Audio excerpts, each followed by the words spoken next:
In this recording, I will be reviewing key terms when discussing heart failure. Before we get into the topic of heart failure, it's important to give you a little bit of relevant normal anatomy and physiology background, starting with vasomotor pressor reflexes. These are autonomic reflexes, meaning they occur automatically throughout the body without our control. And they involve what are called baroreceptors. When you think back to homeostasis, you have to remember that under normal circumstances, right now, for each and every one of you, our body is constantly, non-stop trying to maintain homeostasis as we deviate away from it. And this is done by various different mechanisms, but in terms of what's relevant today, it's by controlling our blood pressure, because our blood pressure will go up and down, but we need to keep it at its homeostatic level in order to just really survive.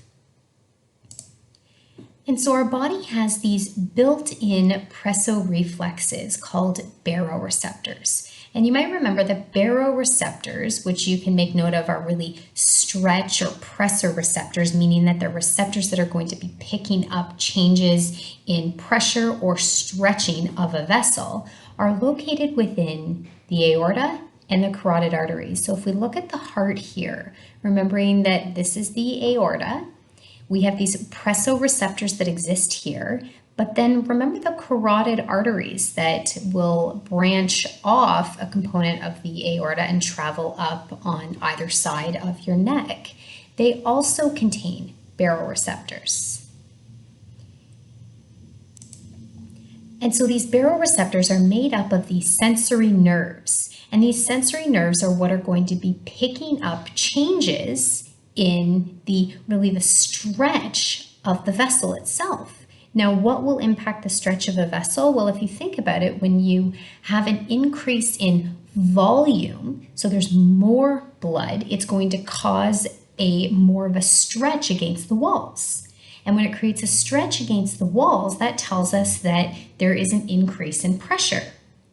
And so this information is going to be fed back to our central nervous system so that we can make adjustments to constantly maintain normal blood pressure. So let's look at two different circumstances. Let's look at the situation that I started to describe, is that there's an increase in blood pressure. What this means, and you can make note of this, is that there's an increase in So when there's an increase in blood pressure, it's going to be detected by these baroreceptors found in the aorta and the carotid sinus, and this information picked up by sensory receptors will be fed back along a sensory pathway to two main areas. We have these cardiac control centers, so this is going to control our heart, and these vasomotor centers that are also found within the central nervous system, specifically within the brainstem, the medulla oblongata more specifically. And so when it receives this information, it's going to interpret it. And it's going to look at it and say, okay, well, the set point for blood pressure is this. This is what we want it to be, but it's now higher at this. So we need to, that is, the medulla oblongata, we need to send out a response to the heart and to blood vessels in order to make a change to bring us back to our set point or homeostasis. And so this is going to involve our parasympathetic and our sympathetic nervous system, remembering that these two here are part of the autonomic nervous system. So what sort of effects are we going to see when there's an increase in blood pressure? Well, we're going to see an increase in parasympathetic output, remembering that parasympathetic is our rest and digest. So this will help bring blood pressure back down. And we're also going to see a reduction in our sympathetic output. The sympathetic nervous system is our fight or flight. So if we bring this down, it's also going to have a positive impact on our blood pressure. Now, more specifically, what is it that's happening? Well, one of the things we're going to see, if we look back here, is that the output, this motor output, is going to travel to the heart. And it's going to signal the heart to slow its heart rate. Now, why is that important? I need you to kind of think about what I'm about to say to try to understand it. If we increase our heart rate for whatever reason, what's the result going to be if we increase our heart rate? Well, what it means is that, let's go to this left ventricle. If we increase the heart rate, it means that we're going to be putting out into our systemic circulation more blood, more volume of blood. Why? Well, if the heart is beating faster, it just means more is being output into the systemic circulation. Now, how does that impact blood pressure? Well, I want you to make an association, this is very important, between blood volume and blood pressure. I want you to think of a balloon. If you have an empty balloon and you start filling it with water and you continue to fill it until it gets larger and larger and larger, so you're increasing the volume within it, what is that going to do to the pressure within the balloon? Well, it should make sense that it's going to increase it because we keep filling it and filling it and filling it, it's going to increase the pressure. So make an association then between volume of a fluid, let's say, and pressure. So when we increase volume, we increase pressure. So in other words, if the heart is beating faster, it's going to put out more volume of blood into the systemic circulation. That is in itself going to increase blood pressure because of the association I just described.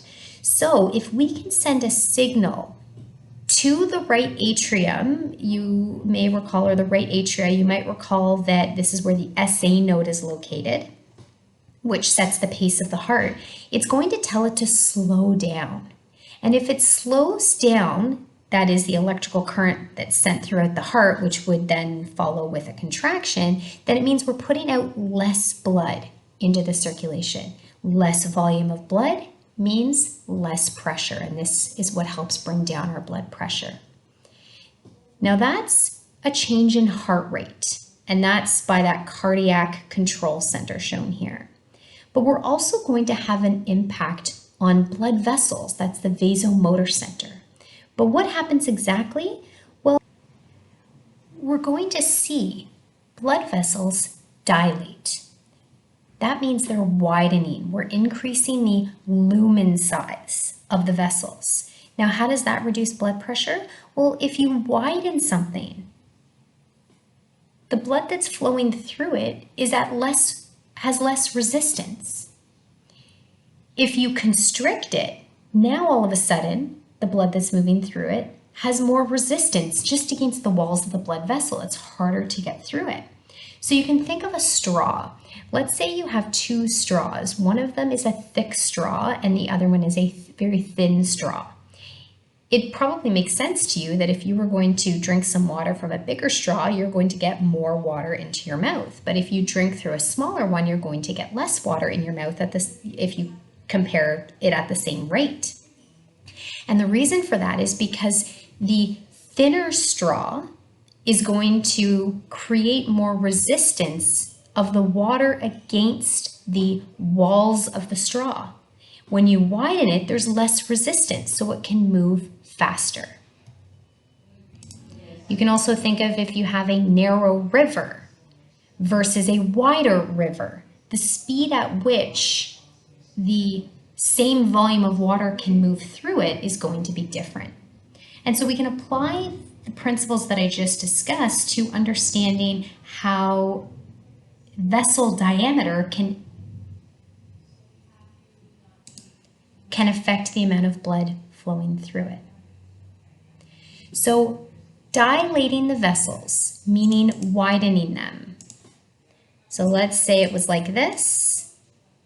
Blood is going to have some resistance as it's moving through it, but if we widen it, there's less resistance moving through it, less pressure exerted now against the walls, which will reduce blood pressure. So I'd like you to make note for help in later lectures and later topics is that vasodilation you can associate with a reduction in blood pressure. Vasoconstriction, I want you to associate with an increase in blood pressure. Now let's look at the opposite scenario. really less important than this one as far as the cardiovascular disorders. Let's say there's a reduction in blood pressure, meaning that the blood moving through here is not applying a whole heck of a lot of pressure against these vessels. And so the baroreceptors are going to pick up the information, send it back to the cardiac and vasomotor control centers, and then the medulla here is going to look at the situation and say, okay, we're supposed to be this blood pressure, the set point, but it's quite a bit lower than that. And that's a concern because we need enough pressure within our systemic circulation in order to drive blood or the nutrients and oxygen within it into our tissues. If the pressure is not high enough, then our tissues can be deprived. And so it wants to bring us back to our set point. And in order to do so, we need to bring the blood pressure back up. And so what will we see? Well, we're going to have now the opposite, a reduction in parasympathetic output. So we're not going to create rest and digest. We're not going to slow this down. We're going to pick up the heart rate. Picking up the heart rate means, as we've already discussed, that left ventricle is going to be pumping up more volume of fluid at a faster rate into the systemic circulation. And an increase in volume means an increase in pressure. But there's another variable that occurs. We're going to now see an increase in sympathetic output. So remember the sympathetic chain as part of your normal nervous system anatomy. The sympathetic chain here is going to send out a signal to the heart to make it contract faster. It's also going to send out signals to your blood vessels, causing them to constrict. Going back to the principles that I've already discussed, if you have a vessel that's this wide and then you constrict it, blood has a harder time moving through it and it creates resistance against the walls. And that resistance against the walls, that pressure against the walls, your blood pressure is going to increase. Now remember, this is all happening on a normal basis all the time as our body tries to maintain homeostasis.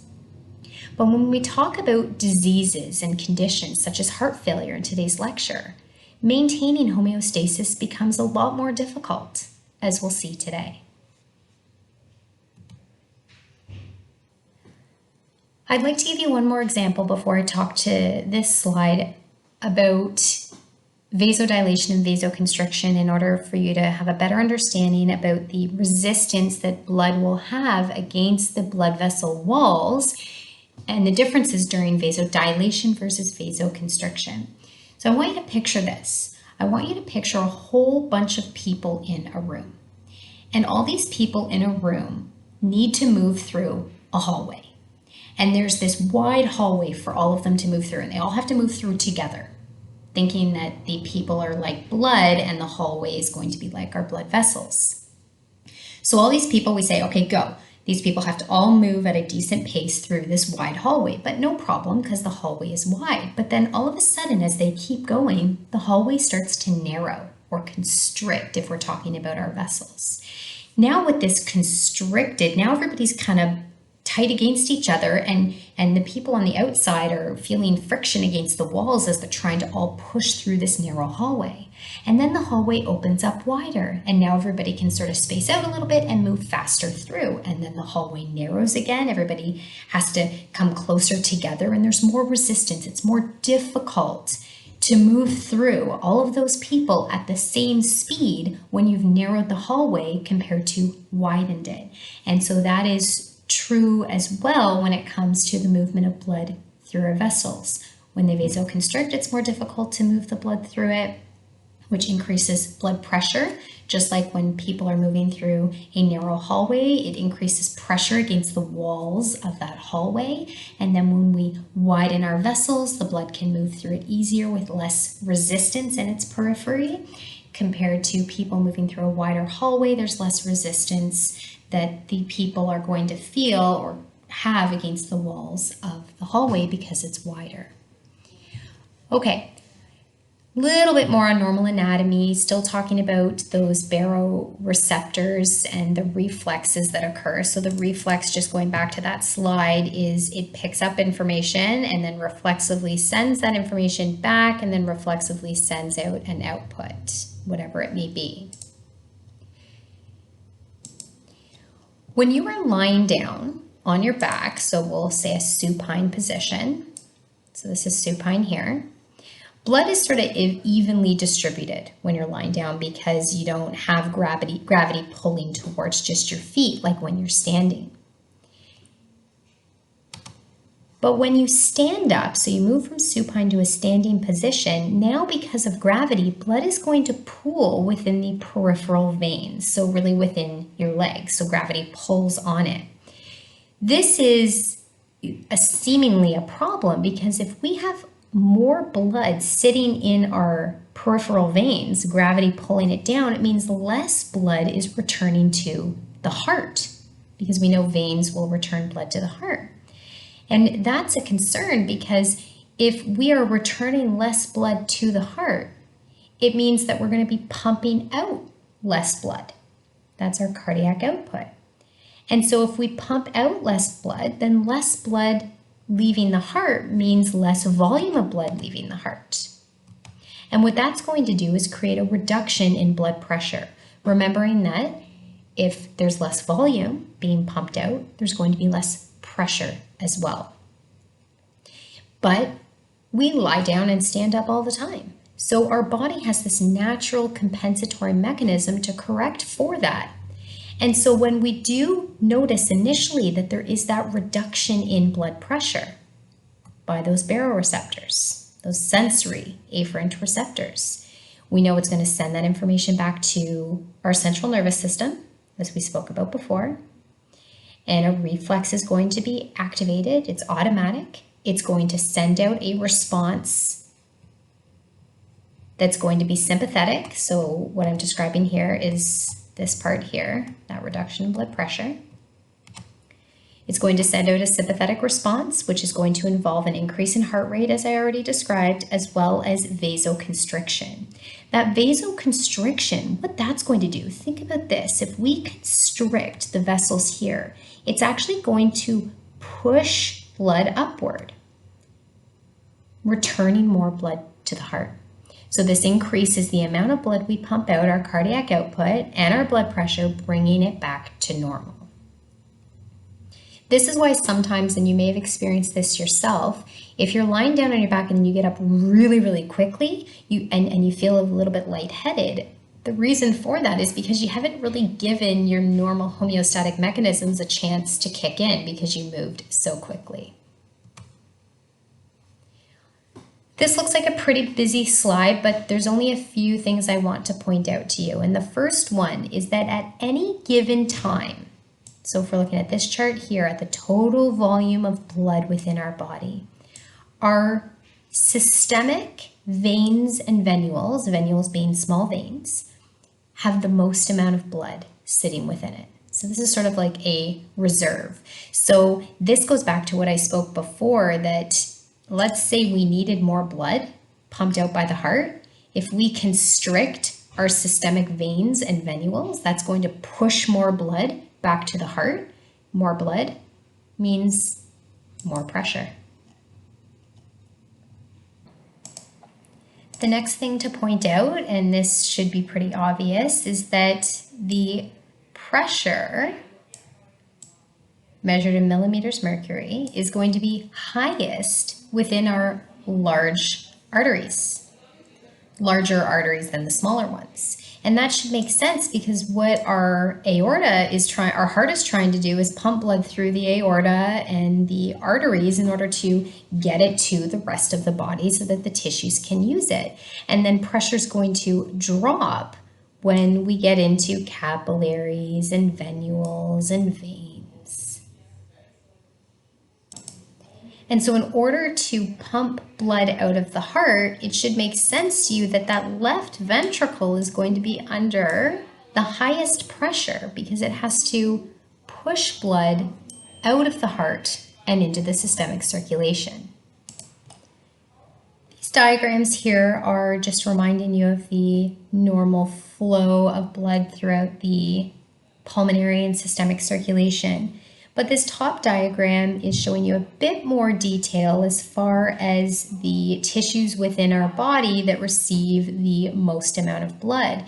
So when the left heart pumps out about 5,000 milliliters per minute, or we could say 5 liters per minute of blood, you can see it is distributed to many different organ systems. However, it's not equal, and that's because certain systems need more blood than others. And so you can see that skeletal muscles, our gastrointestinal system, and our kidneys require quite a lot of blood delivered to it for their normal function. So you don't need to be aware of these specific numbers. All right, now we're getting to today's topic, which is heart failure. So how do we define heart failure? Well, it's a pathophysiologic condition. That's of course why we're learning it in this course, but it occurs when the heart is unable to generate an adequate cardiac output, which will lead to inadequate perfusion of tissues. What's perfusion of tissues? Well, it's really the blood supply that's able to reach the tissues and perfuse it, supply that tissue with the oxygen and the nutrients that it needs for survival. Now, what is cardiac output? I've talked about this term already, and you would have learned about this in the past, but to remind you, it is stroke volume times heart rate. So stroke volume is the volume of blood that the heart pumps out with each stroke or contraction. So in other words, think of this left ventricle as contracting. The volume that it pumps out with one contraction is your stroke volume. And we multiply that by heart rate. So we're multiplying it by a factor of time. And what that will do, so heart rate is the amount of times that your heart beats per minute, is provide us with our cardiac output, meaning how much is our heart pumping out per minute. Now I'm going to describe two terms, end diastolic volume and end systolic volume. Let's break up these words to understand what they mean, which can help you understand the concept. Volume is referring to the volume of blood in the ventricle. Diastolic refers to the filling phase. Systolic refers to the contraction phase. So the diastolic volume is referring to the volume in the ventricles when it's filling. And so end diastolic volume is at the end of the filling phase, how much blood is in the ventricle. This here is showing you or representing, let's say, the left ventricle, and this is the end of the filling phase, so the ventricle is full. That's your end diastolic volume. End systolic volume has to do with the volume of blood in the ventricles at the end of the contraction phase. So we filled the heart. Now when the heart contracts, we know we pump out our stroke volume, which we can express as a fraction, the ejection fraction, as you'll see next. But what's left in the heart after the contraction, what's left in the ventricle, is the end systolic volume, the volume of blood in the ventricle at the end of its contraction.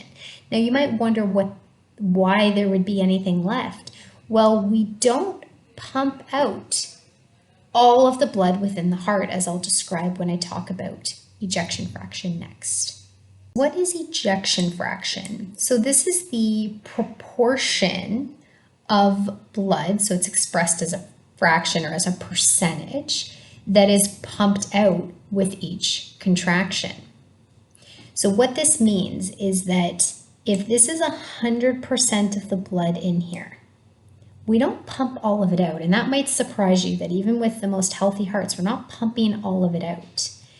The percentage that we pump out, so the stroke volume when we express it as a volume, the percentage that we pump out is our ejection fraction. So I can restate that and just say ejection fraction is the proportion of this diastolic volume that is ejected during a ventricular contraction. And what I want you to make note of is that the normal range is anywhere between 55% and 75% in healthy individuals or typical healthy individuals. And it will range depending on the age and the health of that person. So if normal is between 55 and 75%, what that is saying is that of the 100% here, we will normally eject anywhere from, depending on the person, 55 to 75% of that end diastolic volume.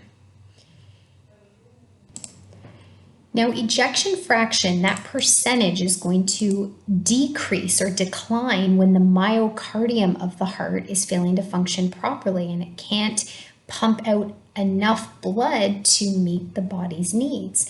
And so an example would be a heart attack. If somebody has a myocardial infarction and the left ventricle, let's say, is affected and it can't pump out the normal amount of blood, then if there's a reduction in stroke volume, then there's also going to be a reduction in our ejection fraction, the percentage that we pump out. And what I need you to be aware of is that an ejection fraction of less than 40% means that the heart is failing. It is unable to generate, the heart is unable to generate an adequate cardiac output in order to properly perfuse vital tissues. So this is a number you do need to be aware of. The final concept on this slide involves terms preload and afterload. I can't tell you how important these are for you to understand before proceeding on through the rest of this lecture, and in fact it will help you with later lectures as well.